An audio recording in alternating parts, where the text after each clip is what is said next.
Do not buy it. Do not buy the Pixel 4. The Pixel 4 XL sucks. I can't recommend it. Like, straight up, I cannot easily recommend a Pixel 4 when there are other phones that I think do a better job. What is going on with the Google Pixel 4? There are so many things about it that make no sense in 2019. Just so uninterested in anything they had to talk about today that even Google didn't have like a significant moment where they were like, here is the Pixel 4, because of course we've all seen it before, which sucks out of the joy out of the event.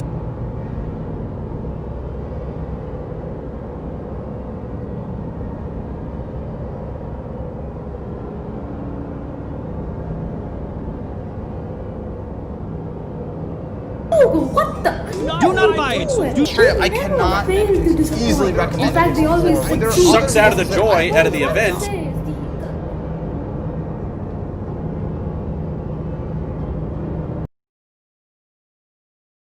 I don't want to talk about the Pixel 4. I do not want to critique it after this point, but I'm sorry, Google just makes this too easy, too fun, and everyone's talking about the Pixel 4. And no, this video is not about how bad the Pixel 4 is. This video is how the Pixel 4 just can't hold up the competition. And I'm going to be mainly focusing on competition in this video. And I guess the Pixel has more of a competition from Samsung more than from Apple. You see, with Apple products, you have an ecosystem to join. You don't just buy one product and then you're completely with the experience. But then with other brands like Samsung, they try to pack everything into one device. Like their phones, their Galaxy Note phones, they're known to have all the features of every single smartphone in one package. However, with Google, they don't do either of those things. Neither do they have a good ecosystem, neither do they have all the features in every smartphone. They're kind of in the middle zone. And so today I'm going to be going over how to sell a boring phone the right way. So without further ado, let's begin. See, we get it, okay? The iPhones, this year's iPhones are boring. They're not that new. There's not many new features that are added from last year. And same goes with the Pixel. It's pretty boring. There's not much features added. But then there is a difference between these two companies, is that they know how to sell a boring phone the right way. They know what to do when the phone isn't that drastically different from last year. So today we are going to be talking about how Apple with the iPhone 11, this is not even the 11 Pro, not the 11 Pro Max, I'm talking about the $700 iPhone 11 and comparing it to the Pixel 4. No, not in terms of features, not in terms of specs, but just the overall package and how Apple markets these products. First off, I think many people avoid this fact is that the price, okay? First off, I'm comparing the Pixel 4 to the iPhone 11. iPhone 11 starts at $700, Pixel 4 starts at $800. So there should be really no reason why the Pixel 4 shouldn't be able to hold up with the iPhone 11. So first off, let's start off with how Apple markets this device. So first off, they advertise this as the iPhone for many people. And Google, you did this, okay? You did this with the Pixel 3a. You had a good phone in hand. You had a good phone at a good price. And right after they heard about how well the Pixel 3a was selling, they all sat down at their roundtable conference and thought, okay, how can we screw this up so bad so that our next generation of iPhones will sell well? How can we screw this up so bad that there are so many negative reviews, so many people complaining about this, and this is literally what people are thinking, and this is probably what's happening at Google, you know? They market this as the camera phone. They have been doing this since the Pixel 1. And at this point, there's really no exclusive. See, what Google really is shipping us with the Pixel team is hardware. See, we all have Android. We use Android on our phones. We have Samsung phones, we have OnePlus. We have Android everywhere. And they're supposed to give you this stock Android experience. And they should have hardware that can keep up with the software. See, Google's good at making software, and they don't bring up things that they're good at making. Google's good at making hardware at the budget segment. The Nexus series of phones were so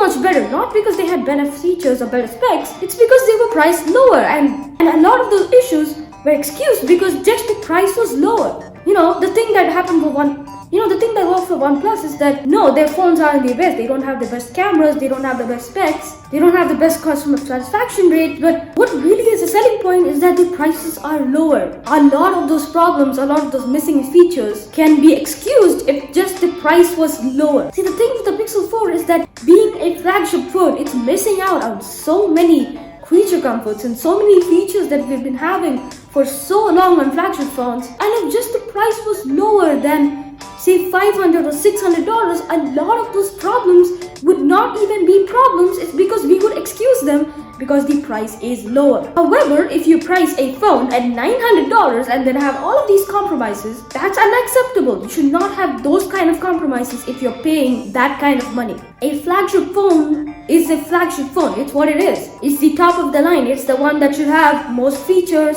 better cameras, better battery. It's supposed to have more features if you're paying more. It's supposed to have better quality control, better quality satisfaction if you're paying more for the device. However, Google treats you like you just bought a $200 phone off eBay and then you have no customer satisfaction, no customer service to back it up with. You got great software. You just need to go ahead and implement that and go ahead and optimize it for the hardware. And not this kind of crappy hardware. Make good hardware within the price that you're good at making phones at. See, the thing with Apple and Samsung is completely different. They have a completely different demographic. Apple, they have an ecosystem. Samsung, they serve the people who need the power. They need the tools to do everything on one single device. See, with the Pixel 3a, since you were paying less, there were a lot of missing features. There was no wireless charging, there was no glass sandwich, there was no metal on the phone, it was all plastic, there was no high-end CPUs, there was no great battery.